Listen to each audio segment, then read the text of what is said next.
Good evening, everybody. Welcome to this session on energy efficiency for renters, winter edition. I'd like to welcome everybody and remind them that tonight's session will be recorded.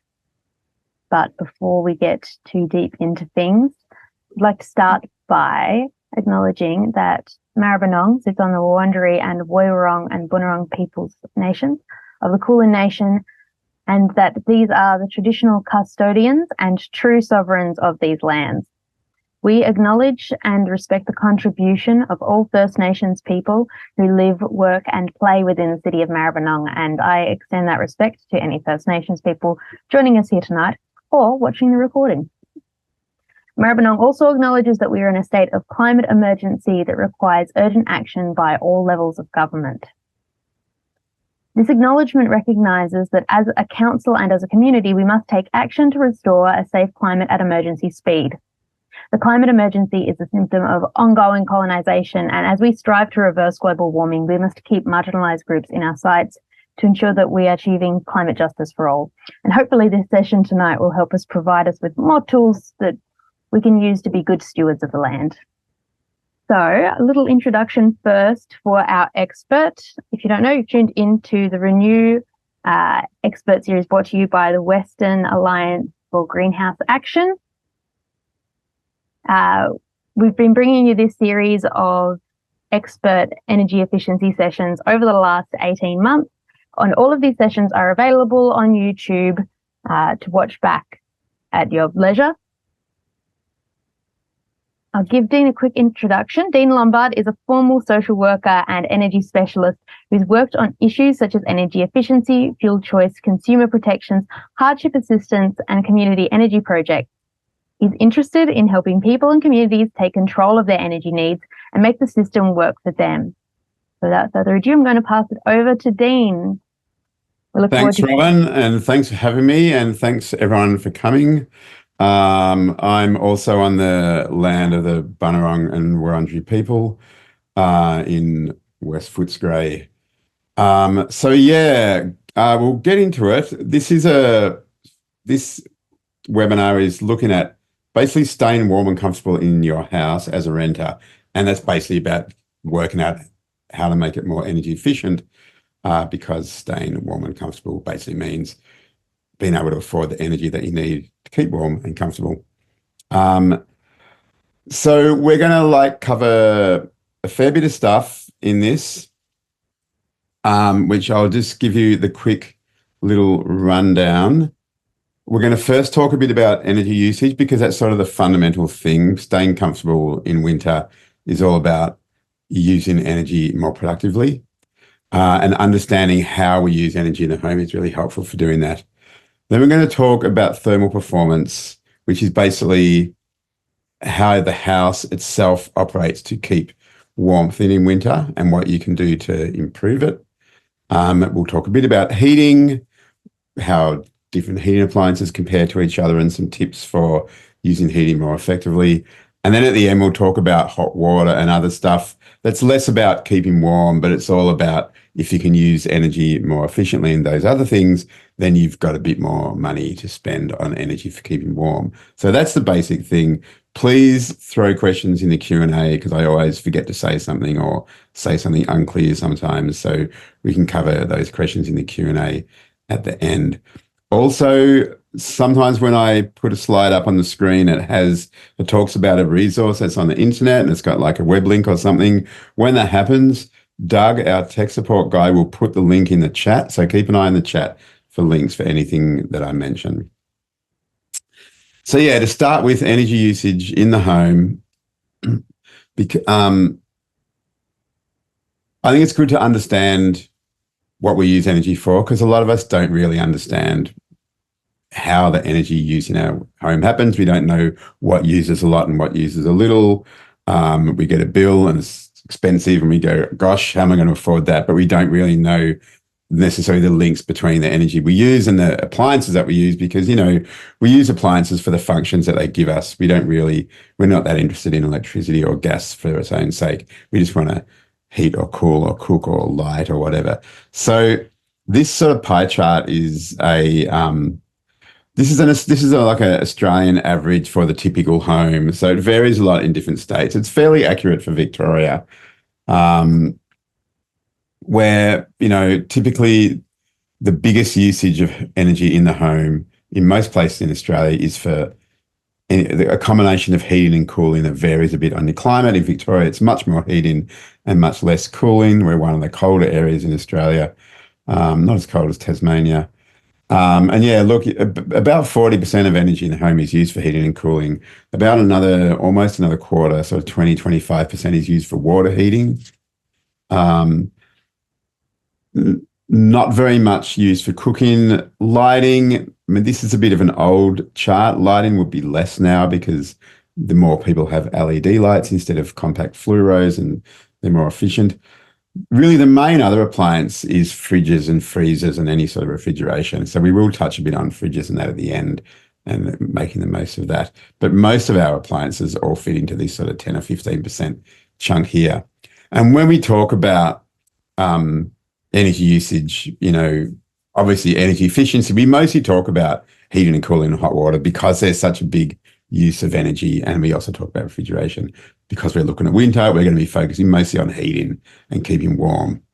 But keep in mind also that if you've got a pool or you use certain, appliances that aren't very common, like, you weld or you have a kiln or something, your usage will be completely different to this because those are all big usage appliances that change it around. But for most of us, this is sort of how it is.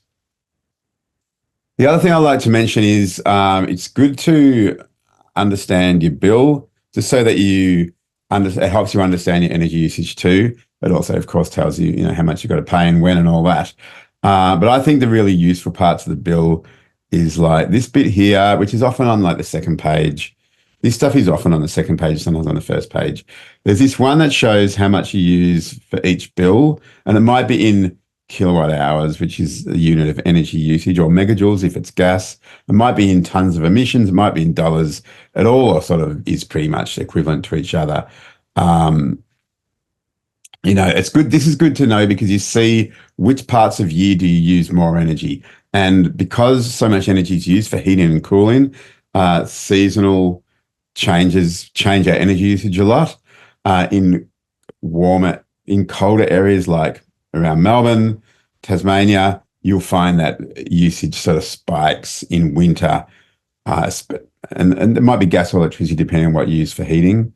And it might be lower in summer. In hotter areas, you'll find it spikes in summer. So that's good to know so that when you look at a bill, you can think about, is this a high bill or low bill for the time of year? What can I expect my next bill to be? The other useful thing is to look at this. There's always this benchmarking thing that shows what typical households similar to yours use per day, because your bill always has this average daily usage. This is kilowatt hours for this electricity bill. That's usage. The cost per day is also useful to keep tabs on what you're spending. But this average usage per day, you can sort of compare that. I used 13.7 kilowatt hours a day in my last bill. This table says that a typical one-person household uses 10.4. That means if I'm a one-person household, I'm like, I'm using a bit more than the average. That's sort of good to know. If I'm a two-person household, I'm using something similar to the average. If I'm a four-person household, I'm like, wow, I'm actually using a lot less. I think this is useful because it gives you an indication of how much you might have to gain by spending some time and maybe a bit of money on trying to be more energy efficient. If you're already using a lot less than the typical household of your number of people, then maybe, there's not much more you can do. If you're using a lot more, maybe there's a lot more you can do. So that's just sort of, I think, useful to give you a bit of a starting point of how much might I be able to gain from increasing my energy efficiency. And if you go to this Energy Made Easy website, you can actually get a bit more accurate benchmarking information by putting in your postcode and putting in a bit of information about your household, and then they'll compare you more closely to households that are much more like yours in your area, and you can compare your energy usage to those. The other good thing in Victoria is the Victoria Energy Compare website.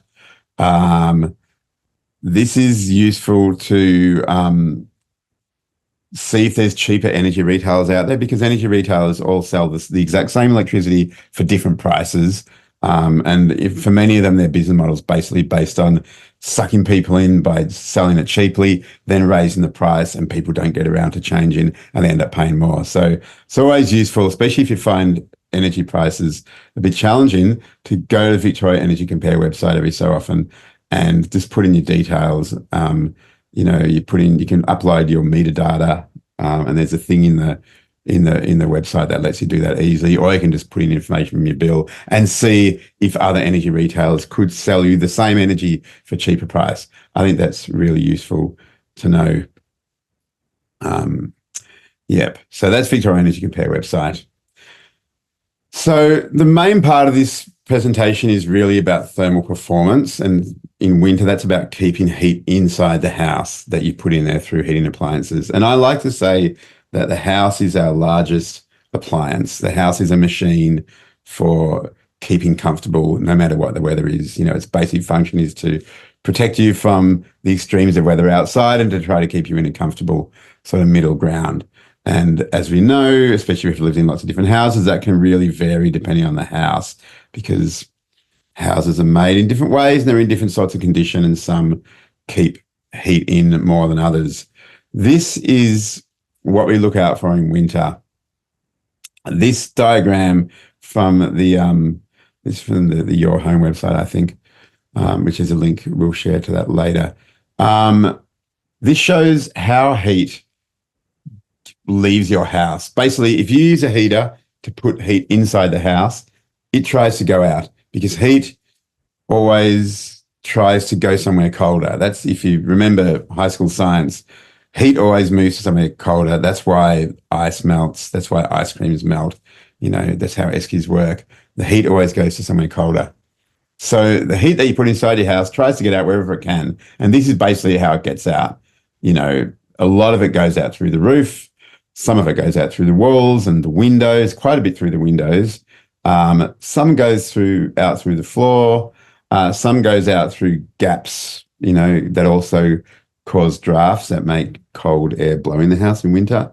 But also, while we're on the subject of heat moving, there's also a thing that you can sometimes try and make use of in winter, which is if sun is shining on windows, because windows transmit heat so easily, you can actually use the sun that's shining on a window to help warm you up in winter. So that's also useful to think about if you're trying to make your house work a bit better. Obviously, in summer, if you've got these windows that let sun in to warm up the house, in summer you need to work out how to shade them so that the house doesn't get too hot. That's one of the little sort of dances that you do between winter and summer in a house.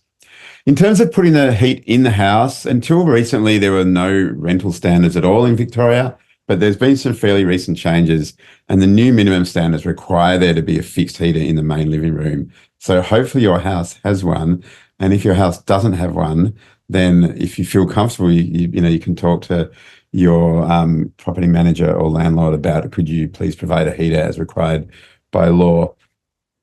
So that's good. And look, a lot of, depends on the house. But yeah, having a heater inside at least one room really makes a difference in order to help keep the house warm. A fixed heater, because fixed heaters are normally cheaper to run than like portable heaters.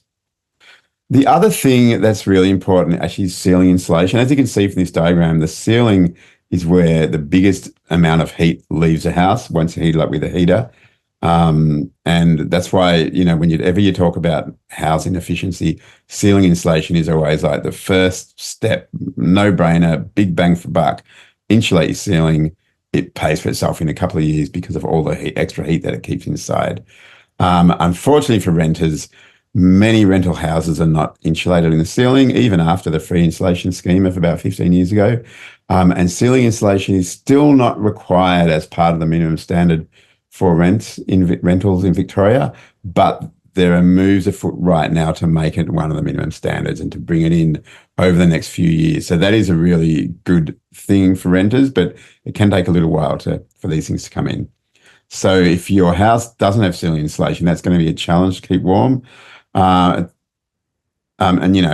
if you own a house, it's a no-brainer, even if you have to borrow the money to put insulation in, because it pays for itself so quickly through lower energy costs.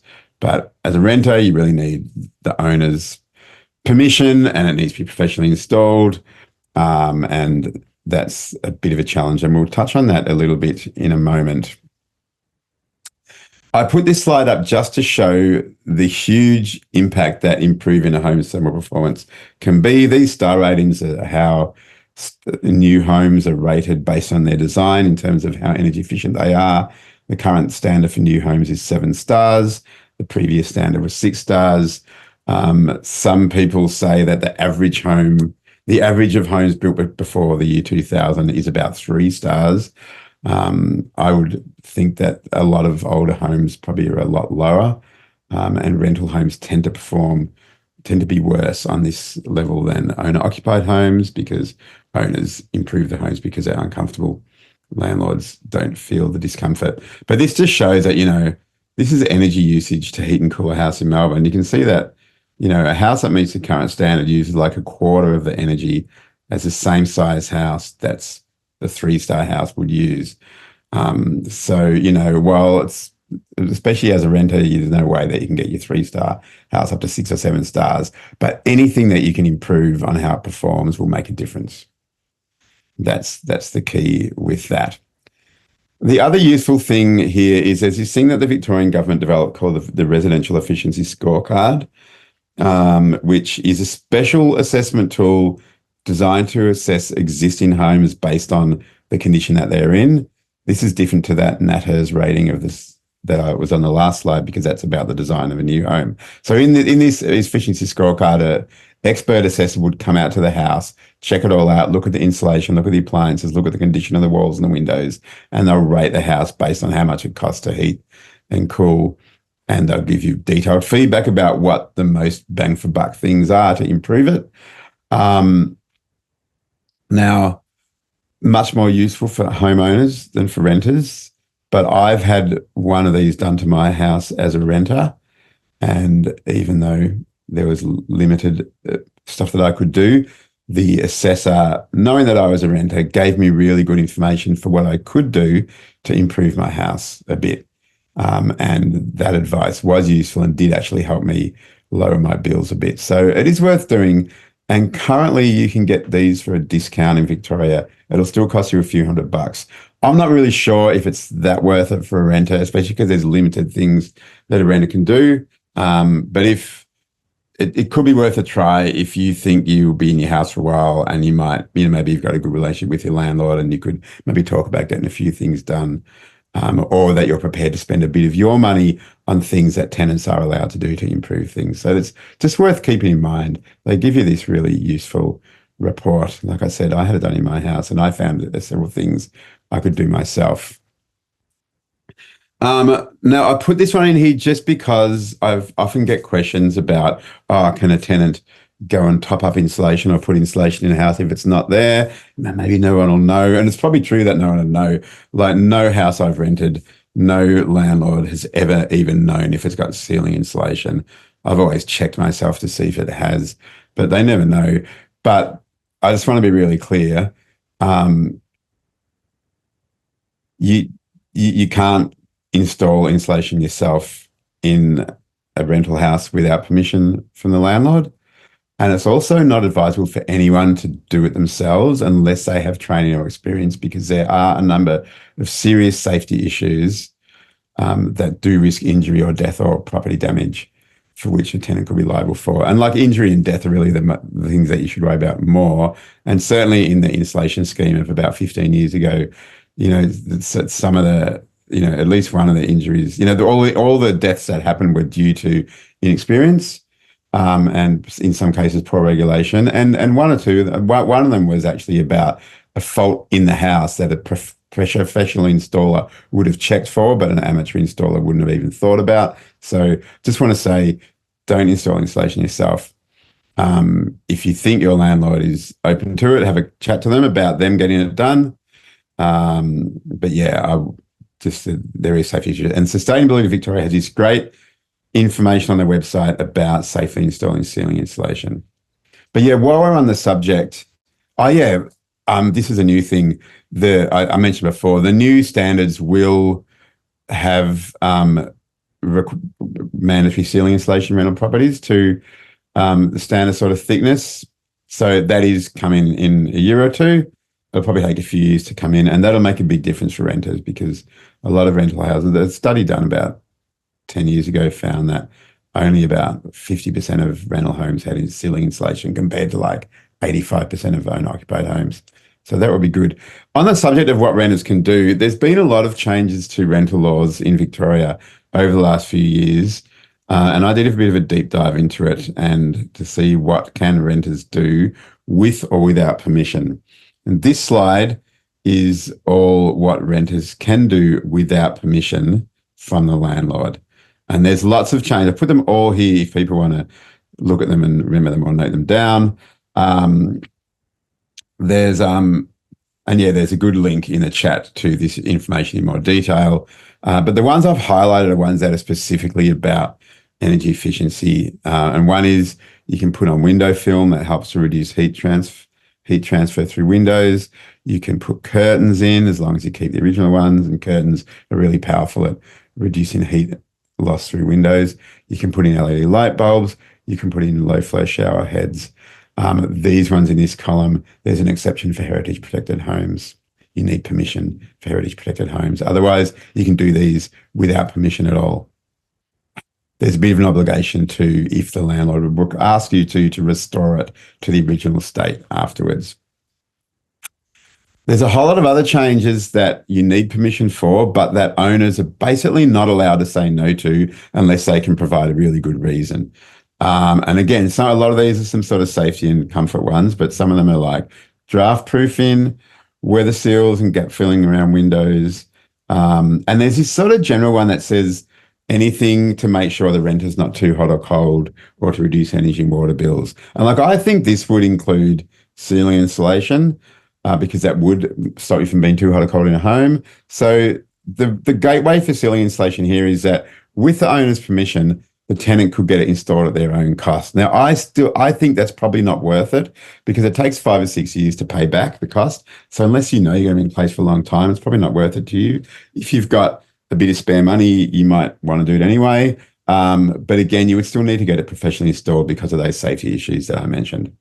So that's the stuff about what renters can install, and I think that's good to know. And these changes happening in lots of places around Australia, so things are getting a bit better for renters. Now I'm going to focus on the simple stuff that we can do as renters to make the biggest difference in our homes. And the first one is windows. And we lose heaps of heat through windows. I've put this photo is from a thermal imaging camera. These cameras, you can actually borrow them from these energy efficiency kits, and a bunch of libraries in the Western Melbourne area, the WAGA sort of area, the Maribyrnong Council, Brimbank and the other councils have these kits that you can buy, and there's some links in the chat. No, not buy, sorry, borrow from the libraries. There's some links in the chat about that. Robin might have a word or two to say about it at the end as well. And these kits include a thermal camera so you can see where heat gets out through your home. They also include a power meter device that you can use to see how much electricity a specific appliance use. They're really good kits. I've used them before to solve some energy efficiency issues in some of my homes. But the main reason I use this picture, though, is just to show how much heat comes out the windows, because this thermal camera, the blue and green is like cold, and the red and orange and yellow is hot. And this basically shows up. This house has an insulated ceiling, and it's winter, and there's heaters on inside the house. And this shows all the heat going out the doors and the windows, much more so than the walls. It's not really coming out through the walls or the roof at all, not enough for it to be picked up by the camera. But you can see, the eaves around here, because the insulation probably doesn't go all the way, and the windows. So that's just to show how much heat goes out windows. And this is why windows are like the number one thing to focus on. And because renters are allowed to put in their own window coverings, it actually offers a good opportunity for renters to fix some of the issues with their homes. And, you can get thermal curtains. They're specially designed to stop transfer of heat, or thermal blinds. They're a bit expensive. They work really well, but you don't actually need thermal curtains to have a decent effect to keep heating the house. Any thick curtains will do the job. Even thin curtains help, but not as much. The basic rule of thumb I use, if a curtain would work as a blanket, then it will work to keep heat in the house quite effectively. And proper window covering can stop almost half of the heat loss from happening compared to windows that are not covered. You sort of need to make sure they fully cover the windows, because the heat can go around the gaps. And look, pelmets are also really helpful, and they reduce a lot more heat loss. And I'll explain briefly what and why pelmets. Basically, if you've just got curtains here, right, there's a window, there's a curtain hanging from the curtain rod, right? The heat in the house hits the curtain and doesn't go out the window, it stays in the room. That's what curtains are good for. But warm air at the top of the room, because you're heating warm in the air in the room, it gets sucked down. It goes down through the top of the gap between the curtain and the wall, because it's trying to get to the cold bit. The window is really cold, and the heat goes out through the window, and then cold air blows back in under the curtains. It's this cycle that happens. It actually causes a bit of a draft. And anything that blocks the top of that so the air can't go down will stop that from happening. And that's what pelmets are. And you would have seen pelmets. They're like box sort of things on the top of the curtain that sort of cover over the area where like the curtain rings or hooks are. And if your house has got pelmets, great. If your house doesn't have pelmets, you can sort of improvise them.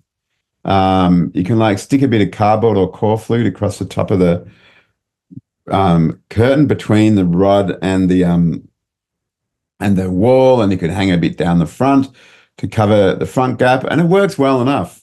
And look, there's a few other ways. It depends on how your curtains or blinds are, and there's a few opportunities to install something a bit sort of temporary that you can take off again to stop that from happening. And it's worth doing if you can figure out how to do it, because it really does make quite a difference. The other thing with windows is there's this thing what people call renters double glazing, which is bubble wrap on the windows. If you know anything about double glazing is where a window has two panes of glass with air in between. And these are standard in cold climates in sort of Europe and Scandinavia and that, because they're very effective at stopping heat from going out through windows and also from coming in. And most houses in Australia don't have them. If you were building a new house, it would totally make sense to put double glazing in, because the amount that you save on energy usage is the extra cost of double glazing. You get it back. You sort of earn it back in 5 or 6 years or 10 years or something. Not really cost effective to install, and obviously as a renter you can't install windows. But bubble wrap has the same effect. It traps air in between the pane of glass and the inside of the room. So I've got a picture here of my lounge room, because I've got curtains here. I actually don't have a pelmet on this one. I should put one up there. Like I used to always feel cold coming off this window. It's next to my couch, even though I've got these quite heavy curtains. So I finally decided to try the bubble wrap thing that people talked about. It's very easy to put on. You spray the glass with a spray bottle, and you cut bubble wrap to shape, and you stick it on the damp window with the bubbles against the glass and the flat bit into the room, and they just stay there. And look, after months and months and months, it might sort of peel off a bit, and you just spray a bit more water and stick it back on. It works really well. I was surprised how well it worked. It doesn't look as ugly as I thought it would. And, I've got no view out this window, so I don't really care that it blocks the view a bit, but you still get the light through it. And it actually increases privacy. It's like having frosted glass. I think it's really worth trying. I've found the combination of thick curtains and bubble wrap on this window has made a huge difference to my lounge room, because this window faces south. It doesn't get any sun. You get a lot of cold through south windows. So highly recommended. Worth try. That's sort of the thing about windows, and I've probably forgotten something, so please ask in the Q&A if you've got a question. The other thing is drafts. And drafts have two effects. One is that, the hot air in the house goes out through the gap because it's trying to get somewhere cold. But the other thing is that if it's windy, cold air blows in the house and makes you even colder, because air blown on you, especially when it's cold, makes you feel cold. And look, houses have gaps everywhere. And this diagram just shows, this is from Sustainability Victoria's web page, it links in the chat. Everywhere that the draft can get in, between the walls and skirting boards, between the floorboards, in chimneys, around window frames, and where the panes of glass and windows join together, around air conditioners or stuff that are stuck in the wall, and where pipes go through and out through evaporative cooling outlets if you've got the evaporative air conditioner, through skylights, through exhaust fans, pretty much everywhere. So you can't stop all the drafts and fill all the gaps, and you don't want to, because you need some ventilation. But if you stop up the ones that you can, you'll find that you'll improve the thermal performance quite a bit, and your house will still be well ventilated. So a really good way to find the drafts, I mean, sometimes you can see them, like you can see gaps under doors, and that's a classic one. And you can put like a door snake or even a rolled up towel to cover the gap of a door, or you can get door draft seals attached to the bottom of the door. But yeah, if you just walk around the house in bare feet on a windy day in winter, and you will find the draft. Just find where the draft is blowing from, trace it back to the source, see if you can block it up. You can also use like an incense stick or a candle, just watch where the smoke blows, because, inside a house, there shouldn't be any wind unless there's a draft. So that's a good way to find them. And then there's many ways that you can, as I said before, under the new rental laws, with permission, you can do, the landlord should not refuse for you to do draft sealing at your own expense, which is probably worthwhile if you're going to be in a house for a couple of years. But there's even some stuff you can do that, you can easily remove when you leave the house, and that doesn't really affect it structurally in any way, such as stuffing soft foam into gaps, or, another way of doing drafts is to use a caulking gun, like silicone seal around gaps. Exhaust fans, you can tape or blue tack a bit of cardboard. Sorry, not exhaust fans, these cooling outlets. Stick a bit of cardboard over the vent during winter when you're not using the cooler. Just make sure you take it off in summer when you want to use it, or you can actually get specially made covers that fit over them.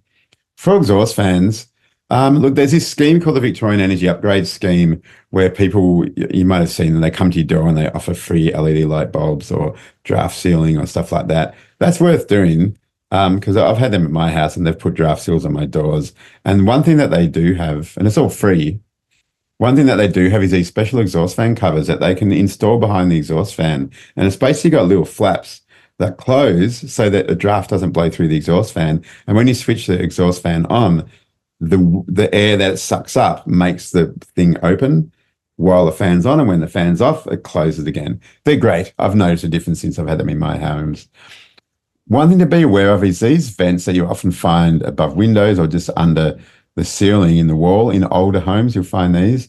These are actually for a very specific purpose. That's to prevent buildup of carbon monoxide from fireplaces or gas cooking. So if you've got any burning of anything in your house, like gas stove or open fire or a wood heater, do not block those vents. They're important for safety. Some of you would have heard of cases where people died in a home because there was a fault with a gas heater and the house filled up with carbon monoxide. These vents sort of stop that from happening.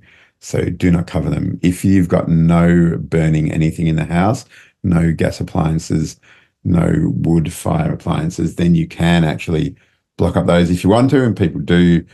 Personally, I find that they don't make as much of a difference as dealing with drafts and that lower down.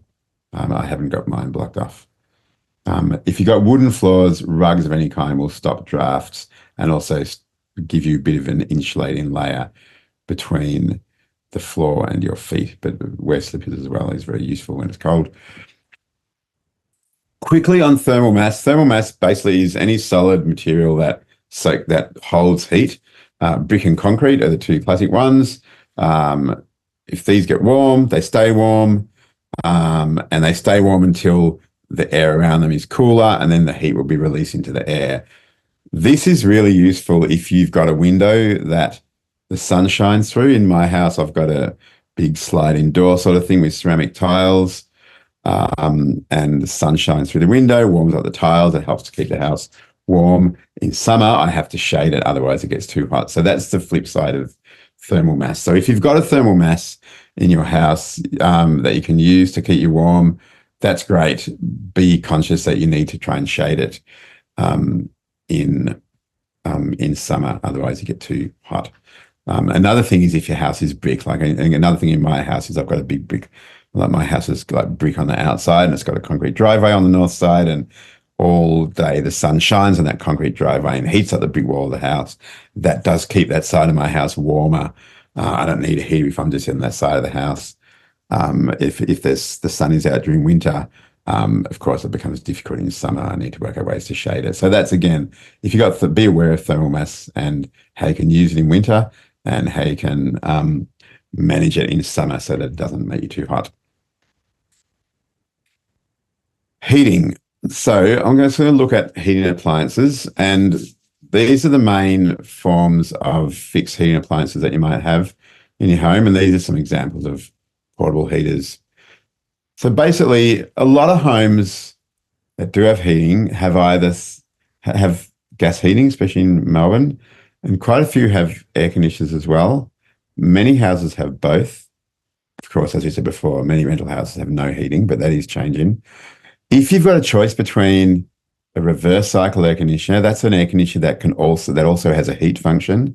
If you've got a choice between a reverse cycle air conditioner and a gas heater, use the air conditioner. It's much cheaper to run because they're so much more efficient at creating heat than the gas heating.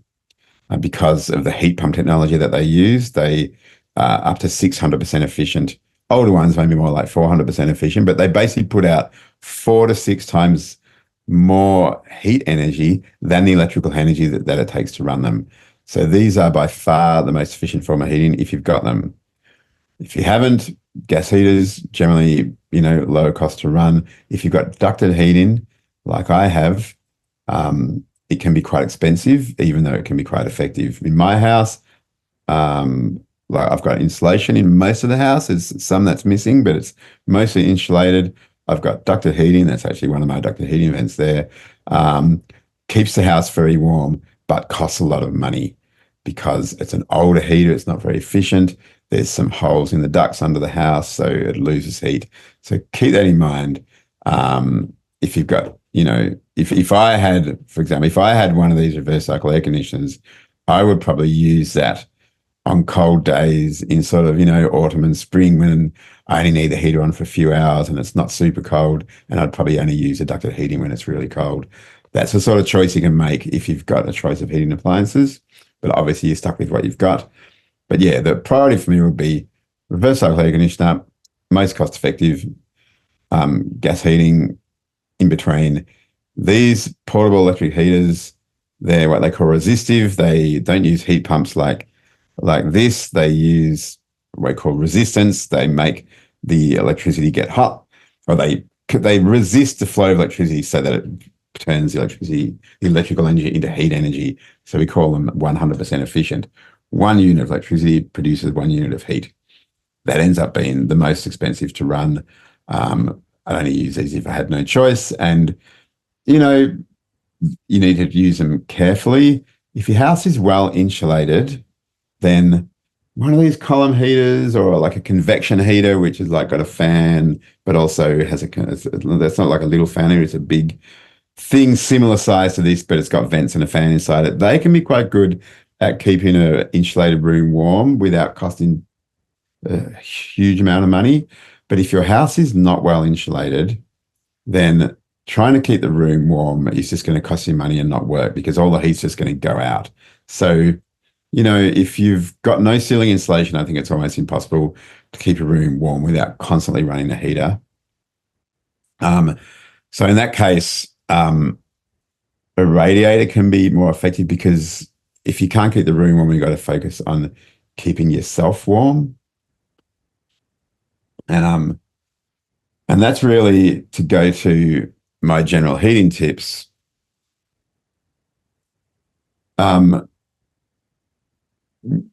when it's not cheap and easy to keep the house warm, we need to use heating very strategically. So, if you've only got a heating in one room, it's probably not going to be big enough to heat the whole house. So, close some doors, just heat a couple of rooms with it. If it's insulated, it'll heat more than if the room's uninsulated. If you've got ducted heating, it's designed for the whole house. You actually need to keep doors open so the air can return to the inlet. In bathrooms, this is where you don't want moving air, because in bathrooms, you typically need heat when you get out of the shower or the bath and you're wet, so you're cold. And if you've got a fan heater or even a ducted heater, even though it's warm air blown on you, it makes you feel cold because it's moving air, which makes you feel cold, and you're wet, which makes you feel cold. The water will soak up the heat and you'll still feel the cold. So radiant heaters are best for bathrooms, such as, that radiator, the radiator on the other slide is not really a good bathroom safe heater, but these strip heaters, often in older houses in bathrooms, they're actually really good for bathrooms. Yeah, they cost a lot of electricity to run. They're usually about 1.8 or 2.6, 2.4 kilowatts, but they're only on for a short amount of time. If you're in the bathroom, they might be on for 10 minutes while they're getting dry. So even though it has a high power draw, using it for a short amount of time won't cost you very much money. So that's by far the most effective type of heater to use for a bathroom. Or these heat lamps, same sort of deal. They heat you directly without blowing air at you. They cost a lot to run if you leave them on, but if you just use it for 10 or 15 minutes, it's not too bad. So just don't forget to turn them off. If you do have one of these combo sort of heaters, the one thing to be aware of, and I was alerted to this by an electrician who came to one of these webinars, is that depending on the design, some of the older ones, because there's a fan in them, they can get lint or fluff sort of around the heat lamps, and that can be a safety risk if it builds up over time. So if you've got one of these, do check it from time to time that there's not a build-up of fluff or lint around the heat lamps. And when the thing's turned off, you might be able to carefully remove the heat lamp and just clean it around and put it back in. The other really useful thing, if you've got ceiling fans, is these generally have a winter setting where they spin backwards and they mix the air in the room to mix the sort of the hot air at the top of the room with the cooler air at the bottom of the room, and they actually make your heater work a bit more effectively. So if you've got ceiling fans, highly recommended. They also help to offset a bit if you haven't got good insulation, because they're keeping the air circulating around the room rather than letting it just sort of wash out through the ceiling. But you do want to use on a low speed, so it'll mix the air, but it won't cause a draft, because a draft will make you feel colder. The other thing to keep in mind, especially if your house is not insulated or if you don't have fixed heating, like I mentioned before, heating the air in the room is a nice way to feel warm. But if you can't keep the air in the room warm, either because you can't afford the heating or because you don't have insulation, then focus on keeping yourself warm instead. So I mentioned radiant heaters that basically radiate heat at you and warm up your skin. Panel heaters, radiators, those column heaters don't work well for that because they don't radiate heat in the same way. But the ones with the glowing red sort of bars, or there's some certain sort of panel heaters you can buy from Bunnings that also project the heat out. They're sort of more useful. You can get electric throw rugs that are like electric blankets, but that you can wear around your shoulders. They work quite well. Electric throw rugs, they're resistive, but they use a very small amount of electricity. Because they're on your body, they don't need to heat that much. So they are worthwhile if you need to keep yourself warm and you can't keep the room warm. If you're working from home, maybe, and you get cold where your desk is, a radiant panel heater or even a fan heater on the desk can help. I think the panel heaters work better than a fan heater because the fan heater cools you down a bit by the air blowing. You can get these heated floor pads too that you put your feet on, but I think warm slippers is a good way to manage the floor, because it's the coldest part of the house is at the floor level. And dress warmer. Hot water bottles and wheat bags, these work pretty well. They use the same principle. The heat goes to something colder. In this case, you're colder. The hot water bottle's hotter. The heat transfers. They're quite good, especially in conjunction, say, with a blanket, because a blanket will keep heat in. It's like insulating yourself. But keep in mind the safety issues with these. With hot water bottles, it's that, if they tear or the lid is not on properly and there's boiling water inside it, you can get quite serious burns. And, people who work in emergency rooms in hospitals will always tell you about horrific burns that people got in sensitive parts of their body by a hot water bottle bursting or something. So, you don't get them secondhand. If you will use hot water bottle, don't get them secondhand. Chuck them out after a year. And it's usually advised to not put boiling water in them, but to put water there that's more about sort of 60 degrees, something a bit below sort of scalding temperature, so that if there is a problem, it's not going to injure you too badly. Wheat bags, the issue with these is that they can spontaneously combust if they get overheated, and that's not real good. So follow the instructions carefully when you heat them up. When you buy them, they should say, how long you should heat them up in the microwave for. Follow those instructions carefully. Don't overheat them, because wheat has this characteristic where it can combust, and that's not good.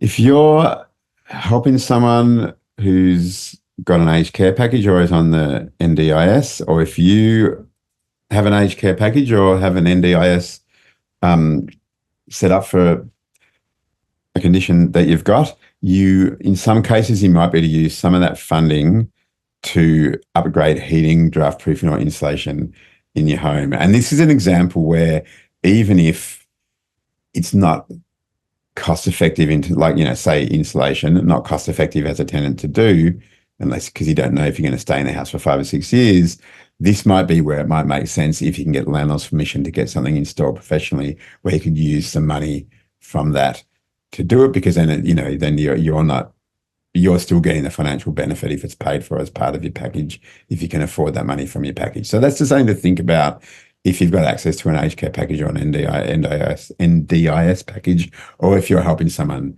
who is a few more options to get some appliances or improvements to the home to help keep you more comfortable. So that's the main thing about heating appliances. And if I've forgotten anything, please ask in the Q&A. Here's the last bit. I'm just going to talk about a few other things that will just help reduce your energy bills, so that if you've got no choice but to use expensive heating, you've got more money available to use expensive heating and to keep comfortable. And the big one is hot water usage, because that is one of the biggest forms of uses of energy in the home. And basically, if you use less hot water, you not only save water, you also save energy, because you save the energy that would be used to heat the water that you're not using. It stays in the tank and it stays hot to be used later. So the easiest way to do that is to have shorter showers. I know that can be hard sometimes, especially in winter when it's nice to stand under the hot water. But, if you take a minute off a shower, it can save you $20 to $50 per year in sort of water and energy costs. That's worth thinking about. But water-saving shower heads sort of have a similar effect without you having to have a shorter shower, because they can reduce water and energy by up to 50%. And that Victoria Energy Upgrades program I mentioned, where people come to your door and offer you free stuff, one of the things that they do is shower heads. And I've had my shower heads done by them. And this is actually the old type. There's a newer type out now that's got a bigger end and has more pressure, but still uses less water. That's actually pretty good. So I do recommend those. It's pretty straightforward to install a shower head yourself. And as mentioned earlier on, tenants are allowed to do it as long as they keep the old one. So I do recommend doing that. And if you're not sure how to do it, look up on YouTube how to install a shower. Although if the Victorian Energy Upgrades people do it, they'll install it for you. So that is highly recommended. And if you're really keen, you can combine water-saving shower head and shorter showers, and you can save a bucket load. Aerators on taps, sort of like a water-saving shower head for your tap. It's pretty easy to self-install. They just screw into a tap, unless you've got really old taps that screws in. There's two different types. One has a thread that goes inside, and one has a thing that goes outside the tap, and the thread is on the tap. So just make sure you've got which sort of tap you've got. If you've got a tap that's 20 years old or less, that's got the attachment for an aerator. The other thing is insulated hot water pipes. And look, hot water pipes are supposed to be insulated. It's been in the building code forever, but some places don't comply, especially older places where, owners might have done dodgy renos themselves and not used licensed tradespeople. That was the case from the last rental house I lived in. I had a whole lot of exposed hot water pipes on the outside wall of the house run into the hot water system in the middle of the backyard. And they're not insulated. You can buy this insulation for pipes from Bunnings pretty cheaply, put it on yourself to any exposed water pipes, and it just stops the hot water in the pipes from cooling down. So it stays hot in the pipes for longer. It's a small benefit, but the stuff is so cheap that it's actually quite worth it. And you also save water because you're not sort of waiting for the water to run for, 5 minutes before you can get in the shower. So worth checking if you've got exposed hot water pipes that are not insulated. In terms of lighting, LEDs are the most cost effective. They use the least power. You can get them for free under the Victorian Energy Upgrade Program. They often use sort of pretty El Cheapo ones, but they're still not too bad. You might have one or two that fail. I had a bunch done at my house, and I think one or two of them failed, and I just went out and bought myself one or two from the hardware store that were a bit better quality, but all the other cheap ones worked fine. They'll save you a lot of money compared to compact fluoro or halogen lights. If you've got those little downlights in the ceiling, little round ones inset into the ceiling, a lot of them in older homes will be halogen, and there's often, they use less than old incandescent bulbs, but they use a lot more than modern bulbs, and there's also often lots of them. So some of them can be just switched over with LED ones, and some of them need like an electrician to do it. So if you've got those, find out. And if you Google the Victorian Energy Upgrade Program, you might be to see some companies that do lights, and you might be to get them to come to your house and tell you if they can do them. The other thing with LED bulbs is that they last a lot longer. And like I said, the cheap ones I got, one or two of them failed within the first year or two, but most of them I've had for years and years. They last a long time. So even though they cost a bit more than some other ones to buy, well, actually they're probably cheaper than most things now. They're really worth it. In terms of other appliances, this energy rating thing on a lot of appliances is really useful. If you're buying a new appliance like a fridge or a washing machine or something, absolutely check out the energy rating. If an appliance is a bit more, because it's a higher energy rating than another one that's less efficient and therefore is a bit cheaper, the number in the middle here usually says how much electricity it uses per year. So if you've got like this, an 8-star fridge and you're looking at a 6-star fridge as well, and the 8-star fridge might cost $200 more or something, you can actually look at the difference in how much it uses, multiply that by your electricity price and see how much you'll save each year by getting the more efficient one. When I bought a fridge a while ago, I did that and figured out if I spend, I think it was $200 more on the fridge, I was going to save that in about 3 years by reduced energy usage, and then after that I'd be ahead. So that's a useful thing about those. And it can make a big difference. This chart here shows different types of appliances, and some of them, heating and cooling and hot water, renter really can't do much about those appliances because they're sort of built in. But if you look at refrigeration, the blue line is like an old fridge that predates the energy rating system, because the energy rating system also had some efficiency standards that had to be complied with. And the orange one is a typical appliance currently that meets the standard, and the grey one is a typical appliance that's high efficiency. So you can see here that, an appliance that just meets the basic energy rating standard already uses half as much as a fridge that predates it, and a highly efficient fridge uses half as much again. That saves you a lot of money, especially with a fridge that's on all the time. So, if you've been gifted an old fridge, it can, like I had been before I bought my efficient fridge, I was like, great, I got given a fridge for free. It was costing me hundreds and hundreds of dollars a year to run. And I didn't even know until I used one of those energy meters that you get from the kits from the library to find out how much it used. And that's when I realized it's actually worth spending a bit of money, getting a good fridge, and then having much lower electricity bills from then on, so I can spend more money on heating. The other thing is to look for standby power. Some appliances left on all the time can use a lot of power, others don't. There's standards that they have to meet nowadays, but old appliances might not.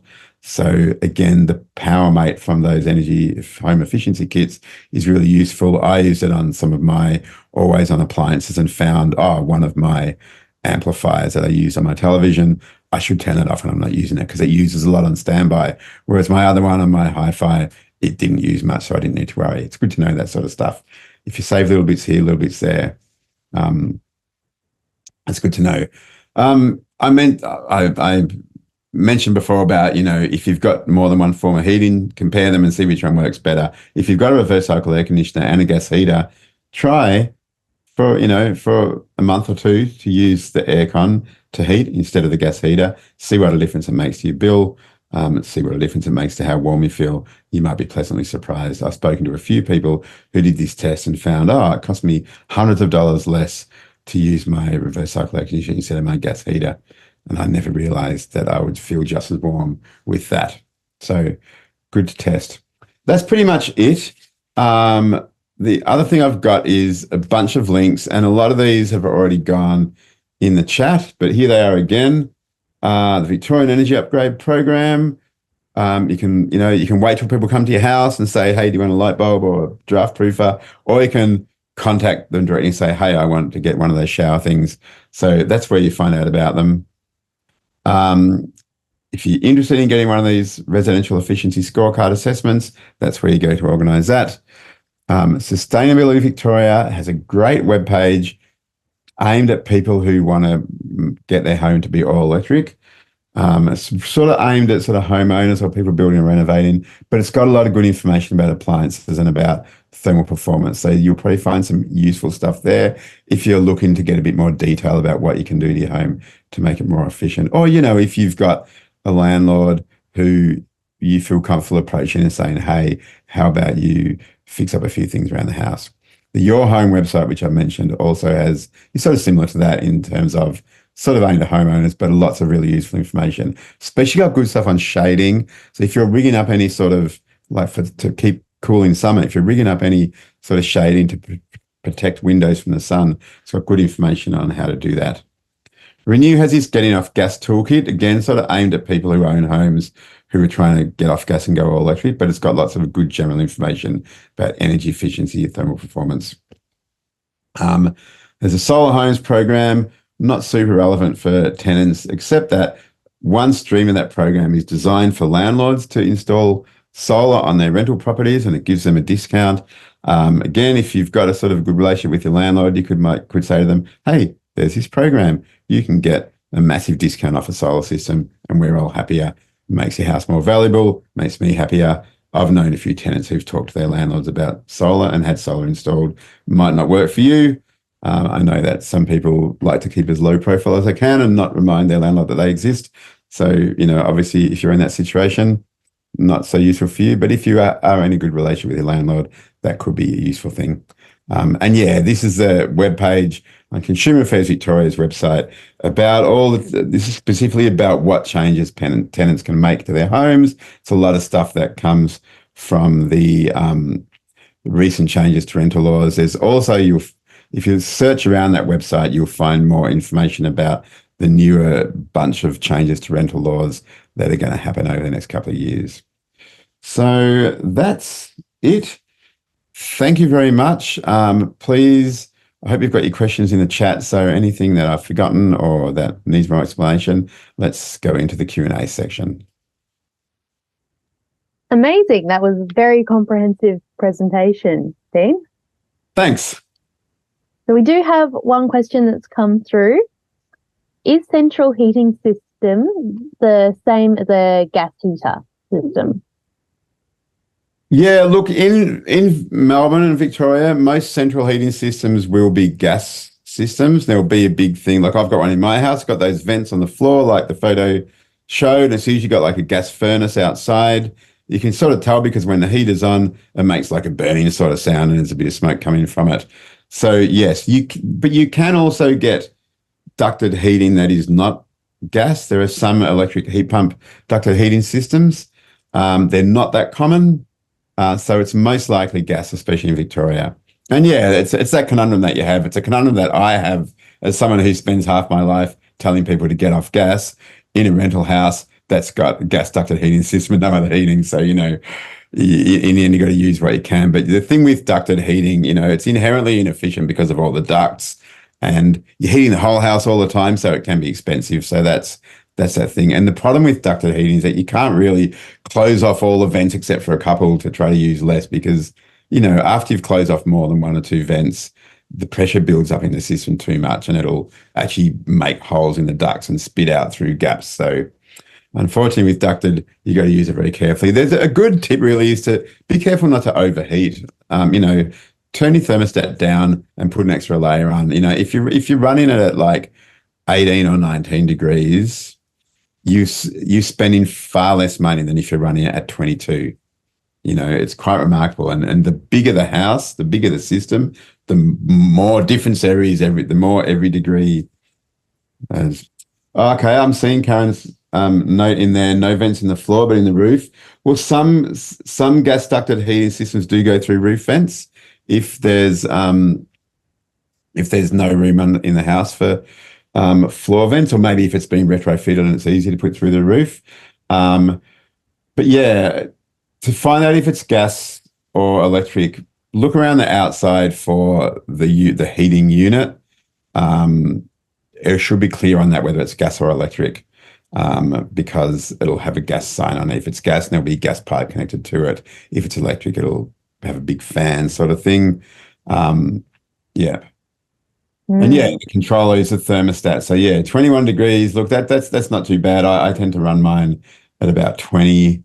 But it depends on your tolerance for coldness, and it also depends on how accurate your thermostat is. Like I run mine at 22, but it's actually 20 because my thermostat's inaccurate because I've got another thermostat that measures real temperature. So, it's yeah, but it is worth trying to see how much you can turn it down and still feel comfortable. And that's what I did with this place. I would turn it down, and once I felt a bit cold, I'd go, okay, can I just put one extra layer on and still feel okay? And at a certain point, my legs got too cold, and then it's like, okay, that's where I stop, I can keep my upper body warm more than my legs.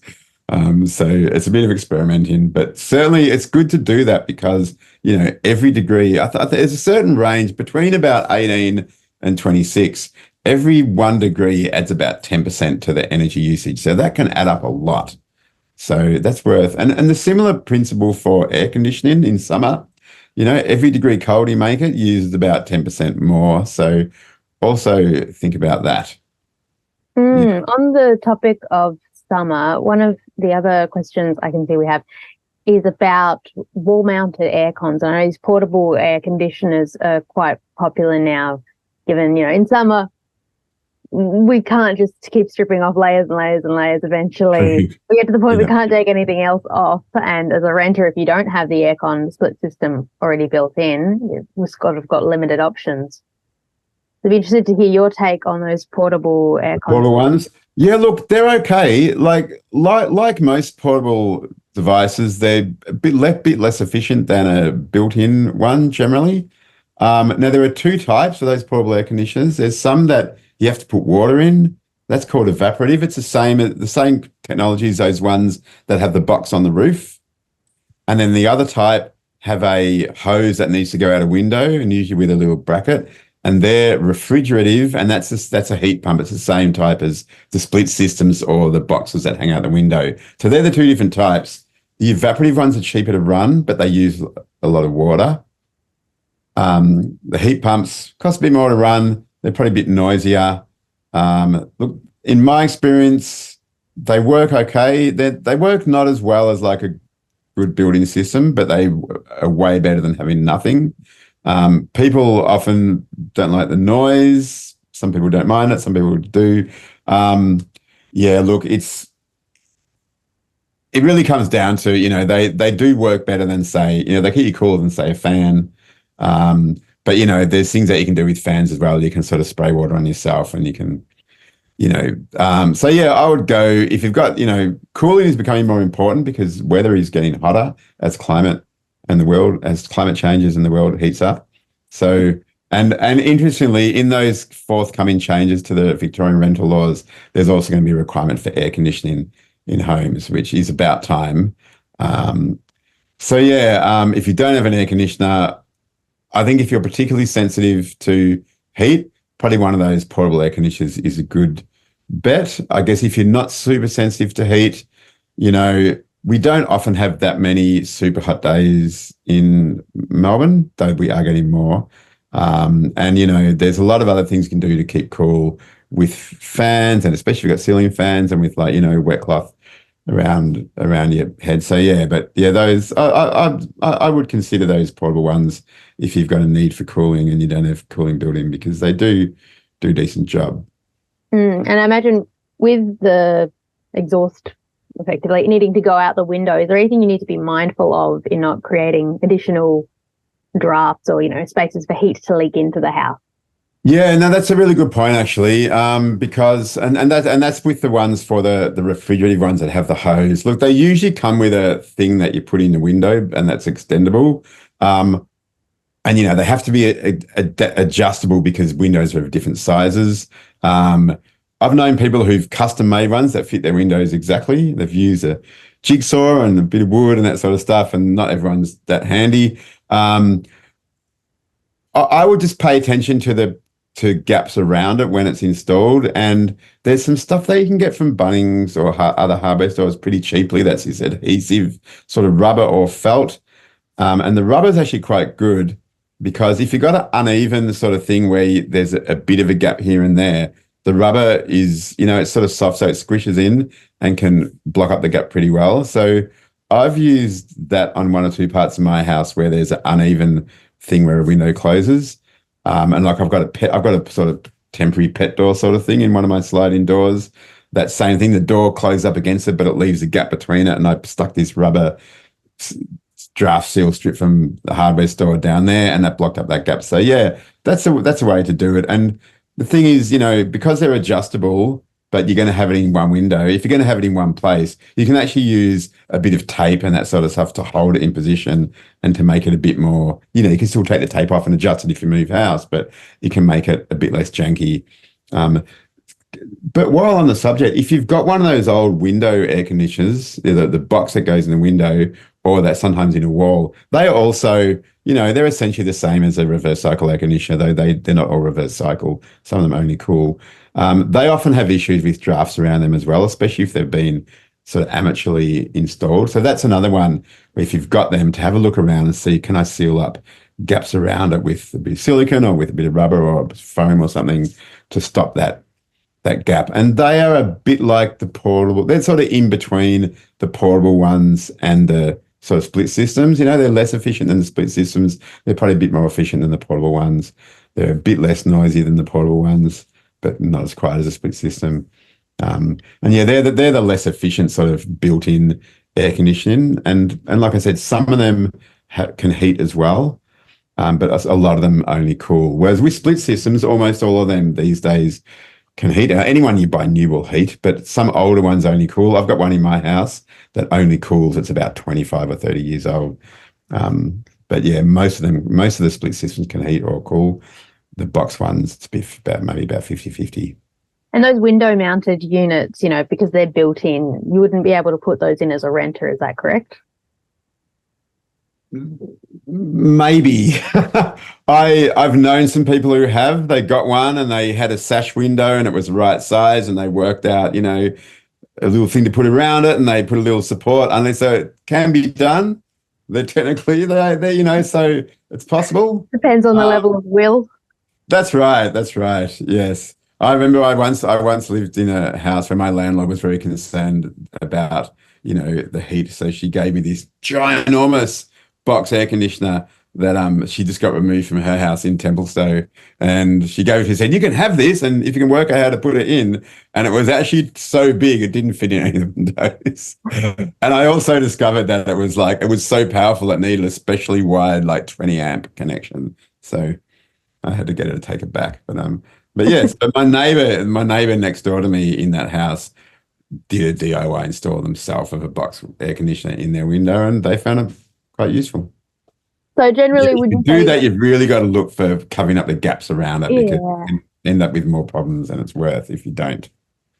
Yeah. Generally, would you say that it's all right to take on those kind of second-hand appliances for heating and cooling? Is that safe Good, electrically? good question. In some cases, yeah, and in some cases, no. Like I would probably be a bit more cautious about really old sort of air conditioners than I was 10 years ago, probably, I think.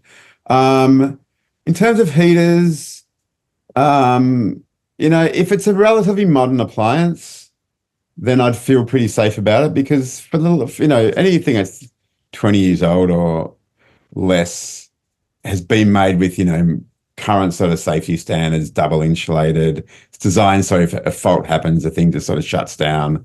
So if it's not too old, if it looks like the sort of thing that you could sort of still buy in a shop, then as long as there's no visible damage to it, I would think it's probably safe enough.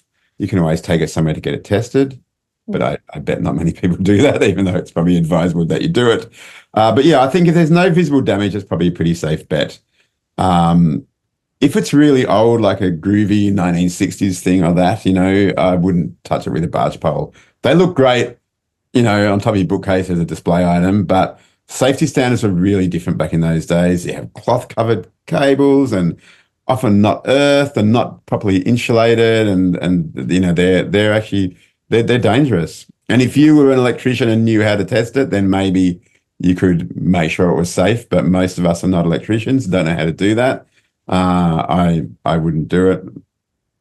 So as long as you're an electrician and you're really committed to the mid-century kind of vibe, totally, yeah. Go for it. Otherwise, maybe reconsider. Well, that's right. And look, even places like repair cafes, you never really know how qualified people at repair cafes are. So I'd be careful with electric appliances in a repair cafe. And again, a modern electrical appliance is probably fine because the way they're designed to be very safe. But older ones, I'd be making sure that anyone who did restore one of those restored it to modern safety standards. And if you don't know, it's just not worth the risk. A friend of mine 2 months ago, her house burnt down from a secondhand fridge. She lost everything. You don't want that to happen to you, especially if, your landlord manages to make it your fault and then you're responsible for something. So, I'd be very careful with electrical appliances. You don't want to play around with that sort of level of risk. Consider where you're making the savings and what it might cost you in the long run. Totally. I'm interested in hot water and the insulation of the hot water. Now, this is being selfish because we have, unfortunately, gas hot water in this house. It's the only gas appliance as far as I can tell. Okay. My understanding is that the gas is just on constantly at a constant level, heating up the water, no matter how much water is in there. So if we save water by having shorter showers, is that actually going to have an effect on that bill? What is it, like a storage, like a big tank that stores the water, or is it because there's two types of gas hot water. One type is like a tank. It's usually like a cylinder. It might be a square outside the house, maybe in a room that's maybe about this tall. Yeah. And the other type is called instantaneous. It's like a small thing that hangs on the wall and it heats up the water as it's going through the pipe. So if it's a storage one, what it does is it heats up the water till it gets to the temperature that the thermostat's set up, and then the heating element goes off. And only when the water gets below, there's sort of two levels set in a thermostat. There's a level it heats it up to, and then the water heat cools down to a certain level. When it gets below a certain level, it'll heat it up again. So if you use a whole lot of water, it fills up with more cold water, it'll heat it up again. So they still respond to how much water you use, because if you had a longer shower, you use more water, it has to fill up with more cold water, it'll take longer to heat up again. Once they're hot, like if you don't use it, they'll stay hot for a couple of days.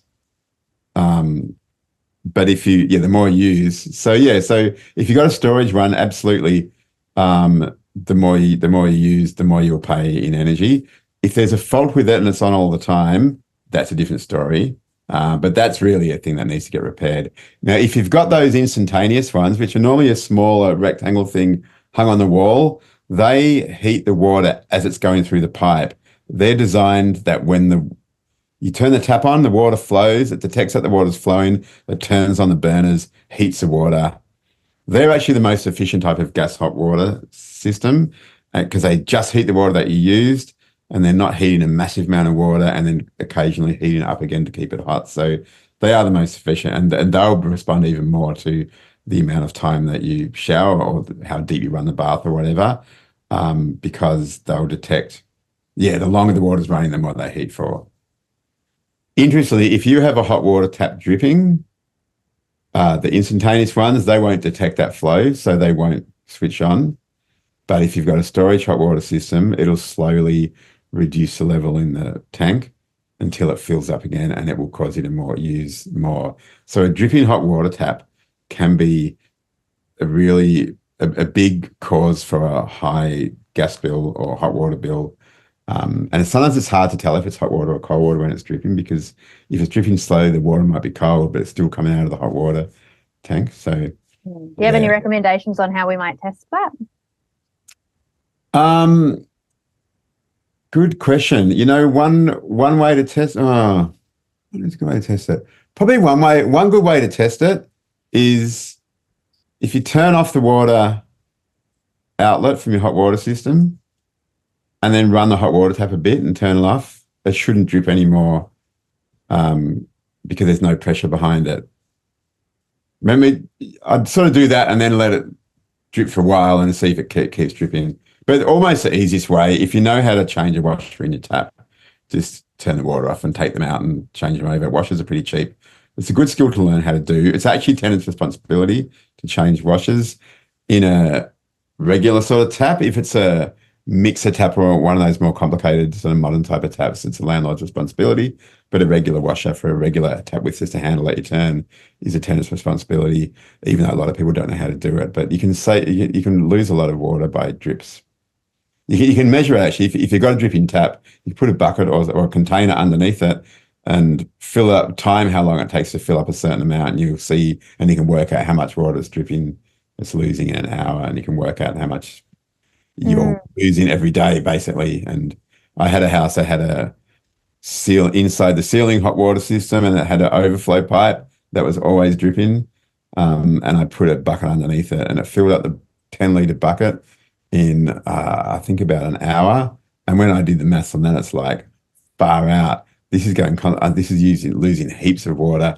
It's costing me a fortune to be losing all this water, just in the water bill, let alone the energy to heat it up. So yeah.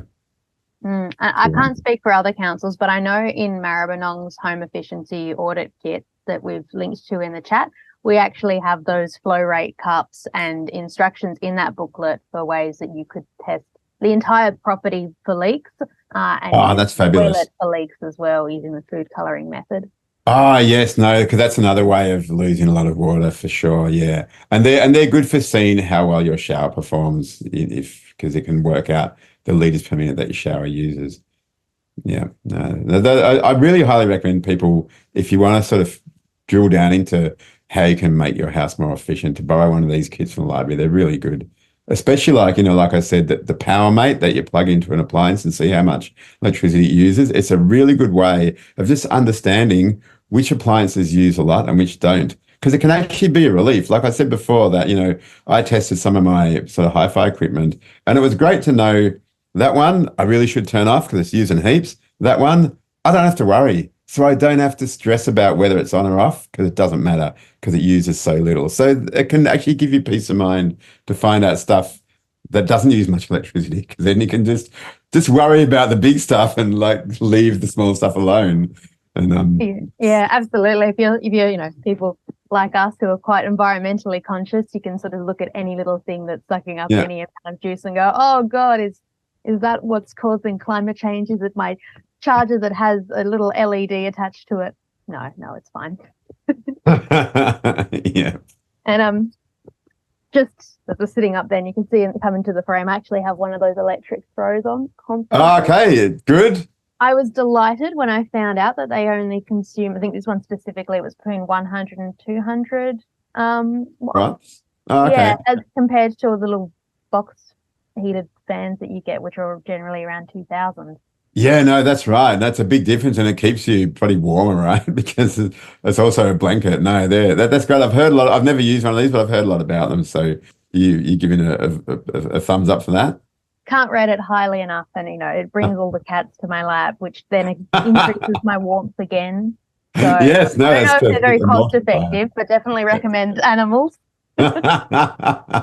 Fantastic.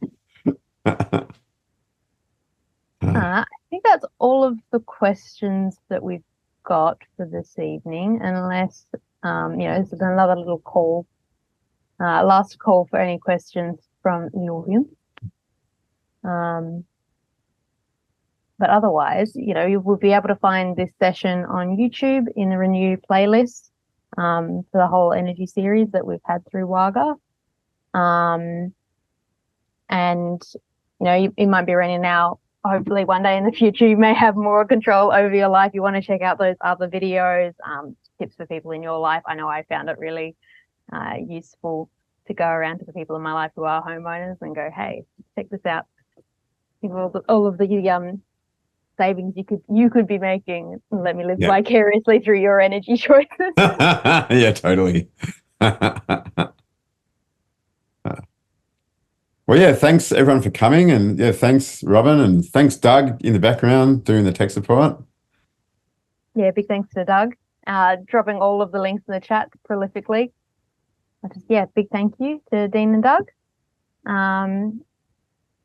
As I was saying before, Maribyrnong has the home efficiency audit kit available through our libraries, and definitely recommend keeping an eye on that space because we're also about to drop some induction cooktops for loan as well. So that should be coming in the next 2 months if everything goes smoothly. Excellent. Great. And there's some links in the chat to some of the other councils and their libraries and what they have. So yeah. And if your council doesn't already have one of these home efficiency kits, get on them, ask them, tell them it's something you're interested in. Amazing. Thank you.